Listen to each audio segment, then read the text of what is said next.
My name is Tammy Brooks, and I am 30 years old. I watched my boyfriend lean close and whisper 5 words that ended everything. Please don't say anything in front of my friends.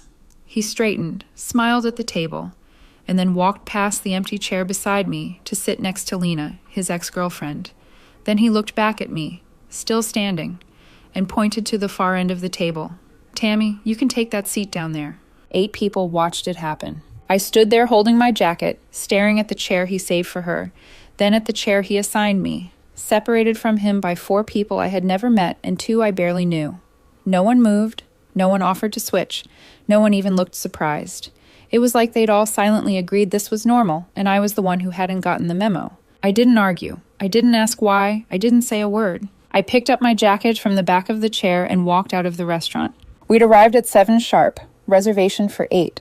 A long table tucked into the back corner of an Italian place downtown, warm lights, clinking glasses, laughter already in full swing when we walked in. Evan, my boyfriend, spotted his friends immediately. His face lit up in a way I hadn't seen in months. Then he saw Lena. She stood up fast. Too fast. Wrapped her arms around him like muscle memory had kicked in before thought could stop it. I can't believe you're here, she said. The hug lasted just a second too long, long enough that I shifted my weight, long enough that I felt invisible. I stood there waiting to be introduced. It didn't happen. Evan jumped straight into conversation, asking about jobs, apartments, people from college, laughing, touching Lena's arm when she made a joke. I recognized 2 people from past hangouts. The rest were strangers. One of the women finally noticed me and said, "Oh, hi, I'm Marissa. You're Evan's girlfriend, right?" "Yes," I said. Evan glanced at me like he'd forgotten I was there. "Oh yeah," he added casually. "This is Tammy." That was it. No context, no warmth, no pride, just a name, dropped into the air and left to land wherever it could. I pulled out the chair beside Evan, because that's what couples do. That's what felt normal. That's what my body expected. That's when he touched my arm, leaned in close, and whispered, "Please don't say anything in front of my friends." I froze. "What do you mean?" I asked quietly. He smiled, but his eyes didn't. "Just don't make it awkward. They don't really know you yet." Then he walked past the chair I was standing beside and sat down next to Lena like it was already decided, like it had always been her seat. He pointed to the end of the table where a single chair sat slightly apart from the group. "Tammy, you can sit down there." Something in my chest went completely still. I stood there for maybe 5 seconds. It felt like a lifetime. I could have sat down and swallowed it. I could have dragged a chair over and forced the issue. I could have asked him right there why he was humiliating me in front of people who were supposed to matter. But then I realized something terrifyingly clear. If I sat in that chair, I'd be agreeing with his version of me. Quiet, secondary, convenient, replaceable. So I left. I heard Evan say my name once, confused, like I'd missed my cue. I didn't turn around. I walked straight out, pushed through the door, and didn't stop until I was in my car with my hands shaking on the steering wheel. I drove without direction. My chest felt tight. My mind replayed the same loop over and over. The whisper, the smile, the way he sat next to her and sent me away like I was a problem to manage, not a person he loved. I pulled into a parking lot near my old apartment and turned the engine off. I set my phone on silent and stared at the windshield until my breathing slowed. 20 minutes later, I checked my phone. 47 messages, most from Evan, some from numbers I didn't recognize. People he'd clearly dragged into this, like I was something broken that needed to be fixed. "Where did you go? This is embarrassing. It was just a seating thing. Why are you making this a big deal? Please come back." Lena asked where you went. I told her you weren't feeling well.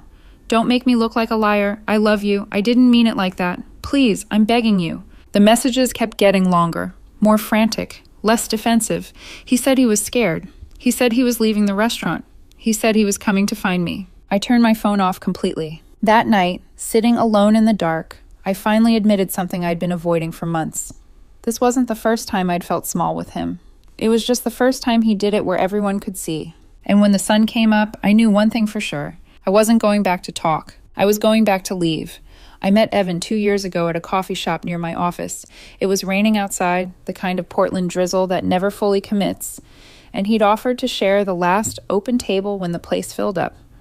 He was charming in a quiet way, thoughtful. The kind of man who listened when you talked and remembered details later. I liked that. I liked how steady he felt. For the first year, things were easy, effortless. We laughed a lot. We cooked together. We spent weekends wandering bookstores and farmers markets. He told me he loved how grounded I was, how I balanced him out. I told him I loved how calm he made me feel. It sounded healthy. It felt real. We moved in together after 8 months. His apartment was bigger, closer to his job, and it made sense financially. He told me not to worry about rent at first since his name was on the lease. I covered groceries, utilities, and most of our dinners out. It felt fair. It felt like partnership. The first crack appeared so quietly I almost missed it. We were supposed to meet as friends for brunch one Sunday. I got dressed, waited by the door, keys in hand. Evan came out of the bedroom in sweatpants, scrolling on his phone. "I'm exhausted," he said. "You go ahead." I told him I didn't know his friends well, that it would be awkward without him. He waved me off. "They'll love you. Just go." I went. I sat at a table with 5 people who barely looked up from their phones. Polite smiles, surface-level questions. I left after 30 minutes feeling like an extra in someone else's story. When I got home, Evan was laughing at something on his laptop. He didn't ask how it went. He didn't even notice I was back. That became the pattern. He'd make plans, then cancel on me, but expect me to still show up. Or I'd come home from work to find a living room full of his friends he'd invited over without telling me.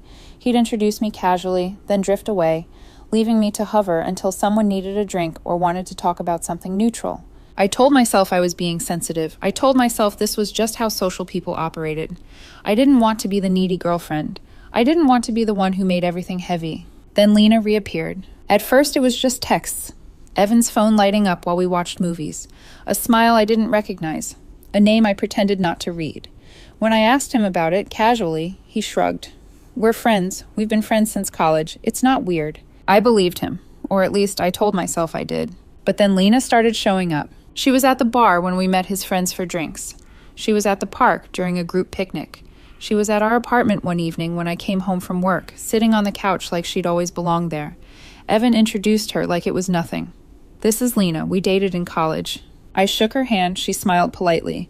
Evan didn't stand. He asked me to grab beers from the kitchen for all of us. I remember standing at the fridge, bottles in my hands, staring at the condensation and thinking, this feels wrong, not explosive wrong, just quietly, unmistakably wrong. What bothered me wasn't that she existed.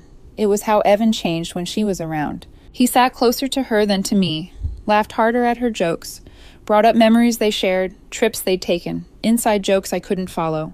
And whenever I tried to join in, he'd give me this look, not annoyed. More like I was interrupting something private. One night after dinner, one of his friends, Ruby, pulled me aside while we waited for our rides. She looked uncomfortable, like she was debating whether to say anything at all. "Tammy," she said quietly, "I don't know if Evan told you, but he and Lena were really serious, like, almost engaged." My stomach dropped. Evan had told me they dated. He hadn't told me that. Ruby bit her lip. Some of us think it's weird how much time they're spending together. Evan gets defensive when we bring it up. I thanked her and sat in silence the whole ride home. That night, Evan was already asleep. I stood in the doorway watching him breathe, wondering if I should wake him up and ask the question I was afraid of. "Are you still in love with her?" I didn't. I told myself I didn't want to start a fight. I told myself I was imagining things. 2 weeks later, he told me about the dinner. "Some of my college friends are coming to town," he said. "We're doing dinner at that Italian place downtown. You should come." I asked who would be there. He listed names. Lena was one of them. I nodded like it didn't matter. The day of the dinner, he spent nearly 2 hours getting ready. Changed shirts, fixed his hair, checked his phone constantly. I asked if he was excited. He said yes. He hadn't seen some of these people in years. I asked if Lena was coming. He paused, just for a second, then said, "Yeah, I think so." And as we walked into that restaurant, watching his face light up for her in a way it hadn't lit up for me in months, I realized something I didn't want to admit. I wasn't walking into a dinner. I was walking into proof. And when he whispered those 5 words and sent me to the end of the table, it wasn't a mistake. It was the pattern, finally exposed. That night in the hotel, staring at the ceiling, I didn't ask myself if I should talk to him. I asked myself why I'd stayed so long explaining away what my body had known for months. By morning, the decision wasn't dramatic. It was done. I drove back to Evan's apartment at 10 the next morning, knowing exactly where he'd be. Thursdays were his standing meeting days, the kind he always complained about because they ran long and made him irritable. I parked on the street instead of the garage. partly because I didn't want to run into anyone, partly because I didn't want to feel like I was coming home. I wasn't. I was closing something. I let myself in with my key. The apartment was quiet, sunlight cutting across the floor, his place still arranged the way he liked it. Minimal, clean, comfortable. And suddenly it hit me how little of me was actually in that space. A few clothes in the closet, my books on one shelf, the coffee maker I bought because he said his tasted weird. I stood there for a moment and realized I hadn't moved in. I'd been allowed in. I didn't rush. I packed only what was mine. Clothes first, folded neatly like muscle memory took over. My laptop, my charger, the books I'd brought from my old place, the framed photo of my dog that sat on the shelf like proof I existed before this relationship. I didn't touch his things. I didn't slam drawers or make noise. There was no anger in my hands, just resolve. By the third trip to my car, my shaking stopped. By 11:15, I was done. I set my key on the kitchen counter where he couldn't miss it. I didn't leave a note. There was nothing left to explain. He'd already explained everything with a whisper and a chair. I drove straight to my friend Maverick's place in Selwood. He opened the door, took one look at the boxes in my arms, and didn't ask questions. He just stepped aside and said, "Couch is yours as long as you need." That was the first kindness that day that didn't come with conditions. That night, I turned my phone back on. 216 messages. Most from Evan, some from numbers I didn't recognize, 3 from Lena. I didn't open any of them. I didn't need to see the progression to know how it went. Confusion to anger, anger to pleading, pleading to panic. I went straight to my settings and blocked Evan's number. Then Lena's, then every unknown number that had tried to reach me like I was something they could crowd back into place. Then I called my provider and changed my number entirely. 30 minutes. That's all it took to disappear from a version of my life that didn't deserve access to me anymore. When the confirmation message came through, something in my chest finally unclenched. The next day, Evan emailed me. Subject line, "Please read this." I deleted it without opening it. He sent 4 more that week. I set up a filter to auto-delete anything from his address. It wasn't cruelty, it was protection. A few days later, Ruby texted me from a number I hadn't blocked. She said she'd heard what happened and that she was sorry. She told me gently that most of them thought Evan had been way out of line. She told me Lena had always been a sore spot, that Evan let her blur lines because it made him feel wanted. "You deserve better," she said. I thanked her and asked what happened after I left. She told me Evan tried to play it off at first, said I wasn't feeling well. Then I didn't come back. His mood tanked. Lena kept hovering, which only made it worse. By the end of dinner, half the table was uncomfortable and the other half was confused. Evan spent the rest of the night glued to his phone, convinced I'd come back and apologize. I didn't. Over the next 2 weeks, I heard bits and pieces through mutual friends. Evan showed up at my office once, only to be stopped by security. He called Maverick's phone 6 times before Maverick blocked him. He even messaged my mom on Facebook asking if I was okay. My mom replied once and only once, "Tammy is fine. Please respect her space." That was the moment I realized I wasn't imagining how bad this had been. Other people saw it too. I slept better on Maverick's couch than I had in months. Not because it was comfortable, but because I wasn't bracing for the next moment I'd be made small. I wasn't waiting for the next apology that quietly blamed me for needing it. 3 weeks after the dinner, Ruby sent me a screenshot. It was a group text Evan had sent to his college friends. He admitted he messed up, that he hurt me, but that I wouldn't even talk to him, that I blocked him, that I changed my number. "How am I supposed to fix this if she won't give me a chance?" he wrote. Someone replied, "Maybe she doesn't want you to fix it." Lena replied, "Tammy was always kind of sensitive. You're better off." Another friend shut that down immediately. "Lena, stop. This is exactly why she left." The chat spiraled. Accusations, defensiveness. Lena left the thread. Evan didn't respond after that. I read it once and felt nothing. No anger, no satisfaction, just distance. Because the need to be understood by people who already decided who you are eventually runs out. And when it does, leaving stops feeling dramatic. It starts feeling inevitable. A month after I left, I ran into one of Evan's co-workers at a coffee shop near my office. Her name was Chloe. We'd met a few times at work events, enough to recognize each other without pretending we were close. She hesitated before sitting down, like she wasn't sure if she should say anything at all. Then she did. "I don't know if anyone's told you this," she said quietly, "but Evan's not doing great." I didn't answer. I just waited. Chloe sighed and kept going. Evan had been missing deadlines. zoning out in meetings. Their manager had pulled him aside and asked if everything was okay, and Evan had broken down crying in the conference room. When I asked what he said, Chloe looked uncomfortable. He told them I left him out of nowhere, that I disappeared, that I wouldn't explain. He made it sound like I ghosted him for no reason. Hearing it didn't hurt the way I expected. It just confirmed something I already knew. Evan needed to be the person people felt sorry for. He needed the story where I was unreasonable and he was blindsided. Chloe leaned closer and lowered her voice. Ruby had told her what actually happened. She'd seen the way Lena hovered around Evan. She said she didn't blame me for leaving. I thanked her and watched her walk away, then sat there for a while staring at my coffee, thinking about how easy it is to erase someone's dignity when they're not in the room to defend it. More pieces filtered in through mutual friends. Evan's social media shifted from normal posts to vague quotes about heartbreak and confusion. Photos disappeared. Comments were limited. Then quietly, Lena started showing up in his posts again. 3 weeks later, I heard they tried dating. It lasted less than a month. Apparently, Lena got back together with another ex and didn't bother telling Evan until he saw photos online. Evan deleted his accounts after that. No announcement, no closure, just silence. I didn't feel vindicated. I didn't feel smug. I felt grateful I wasn't inside that chaos anymore. What surprised me was how fast my body adjusted once I was out. The tightness in my chest eased. I stopped rehearsing conversations in my head. I stopped wondering how I should phrase things so they wouldn't be taken the wrong way. I realized how much of myself I'd been editing just to stay in that relationship, how often I'd chosen quiet over honesty because it felt safer. A few people reached out, carefully. Some apologized for not speaking up sooner. Some admitted they'd noticed the way Evan treated me, but didn't know how to say anything. I thanked them and let the conversations end there. I wasn't collecting allies. I was rebuilding myself. The strangest part was the absence of drama once I stopped participating. No confrontations, no final speeches, just space.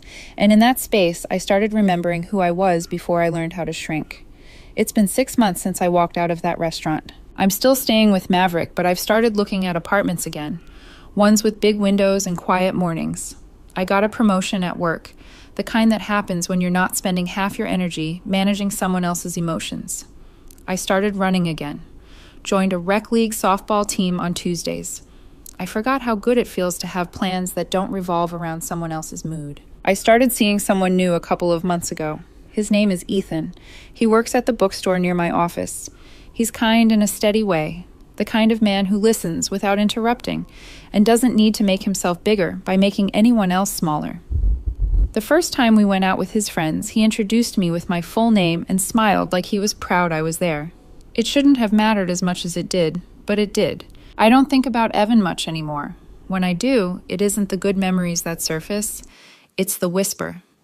Please don't say anything in front of my friends. It's the chair at the end of the table. It's the moment he decided my presence was something to manage instead of something to value. Someone asked me once if I regretted not giving him a chance to explain. I said no. There was nothing to explain. He showed me exactly who he was. He whispered his priorities and then sat down next to them. A few months ago, Ruby told me Evan had asked about me, asked if anyone had heard from me, asked if I was okay. Ruby didn't pass the message along. She said she figured if I wanted him to know anything, I'd tell him myself. She was right. I don't hate Evan. I don't wish him harm. I just don't make space for him anymore. That seat at the end of the table, the one he pointed me toward, I left it empty. And when I walked out, I didn't leave a single piece of myself behind. Walking away wasn't about punishment or pride. It was about refusing to be minimized in public and managed in private. It was about choosing a life where I don't have to ask for the basic dignity of being seen. Once you stop shrinking, you realize how much room there actually is.